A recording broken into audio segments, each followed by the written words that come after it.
हमारा solar system एक flat disc की तरह होता है, यानी सभी प्लैनेट्स अपने अपने ऑर्बिट में तो घूमते हैं लेकिन एक ही प्लेन में घूमते हैं, बिल्कुल जैसे कागज की एक सतह पर। हमारे चारों तरफ बनने वाले इस प्लेन को हम अर्थ को सेंटर पे रखकर 12 बराबर सेक्टर्स में डिवाइड करते हैं। प्लैनेट्स चाहे कितने भी दूर हों, कैसे भी मूव करें, ये हमेशा इन्हीं सेक्टर्स में से किसी एक में नजर आएंगे। फिर इन सेक्टर्स को सलीके से एक नक्शे के रूप में अरेंज कर लेते हैं जिससे ग्रहों की पोजीशंस और रीडिंग आसान हो सके, और इसी नक्शे को कहते हैं जन्म कुंडली यानी बर्थ चार्ट। पहले के जमाने में जन्म कुंडली हाथों से ड्रॉ की जाती थी। एक परफेक्ट सर्कल बनाकर उसको 12 भागों में डिवाइड करना फ्री हैंड से मुश्किल होता था, इसीलिए स्क्वायर ओरिएंटेशन के नक्शे बनाए जाते थे। बस कुछ पॉइंट्स को कनेक्ट करो और नक्शा तैयार। साथ ही इस पैटर्न में ग्रहों को रीड करना भी ईजी होता है। अगर आप एस्ट्रोलॉजी सीखेंगे तो समझ जाएंगे क्यों।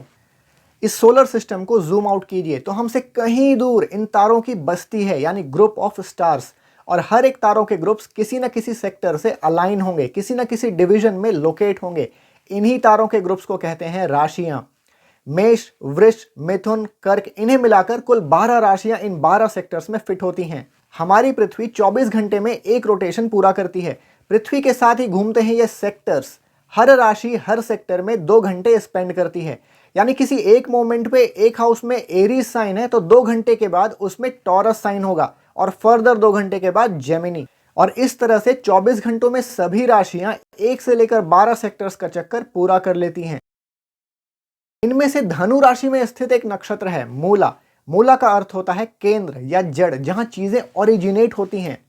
मॉडर्न एस्ट्रोनॉमी इसे साबित कर चुका है कि यह नक्षत्र बिल्कुल उसी डायरेक्शन में पॉइंट करता है जहां हमारे गैलेक्सी की सेंटर लोकेटेड है।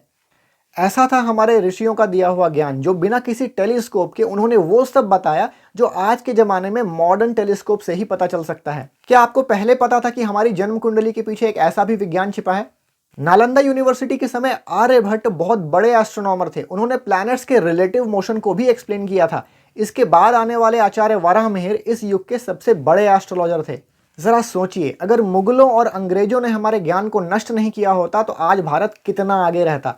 जल्द ही एस्ट्रोलॉजी मिथ वर्सेस ट्रुथ पर एक वीडियो लाने वाला हूं, इसीलिए सब्सक्राइब करना ना भूलें। अगर आपको इस वीडियो से कुछ नया जानने को मिला तो इसे शेयर जरूर कीजिए और लाइक कर दीजिए, ताकि ऐसे ही वीडियोस बनाने का मोटिवेशन मेरा बना रहे। यहां क्लिक करके देखिए राहु और केतु के सिग्निफिकेशंस क्या होते हैं। मिलते हैं अगले वीडियो में। नमस्कार।